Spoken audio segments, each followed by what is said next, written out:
So hello friends, welcome to this video. In this video, we are trying to solve this first bad version problem. It says that you are a product manager and currently leading a team to develop a new product. Unfortunately, the latest version of your product fails the quality check. Since each version is developed based on the previous version, all the versions after bad versions are also bad, which means like, for example, if you have an array and if this version is bad, after this version, whatever products are created, for example 3, 4 up till n, all are bad. So what we need to do, we want to find out the first bad version causes all the following ones to be bad. So you are given an API, so we have a helper function with us, is bad version, and which returns whether a version is bad. Implement a function we have to implement this function. To find the first bad version, you should minimize the number of API calls. Let's check if we can do this, if we can solve this problem using the normal way.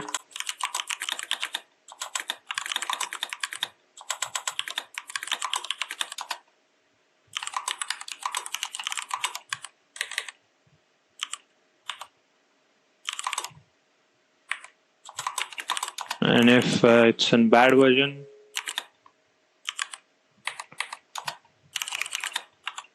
there exists no bad version, we're just going to return -1.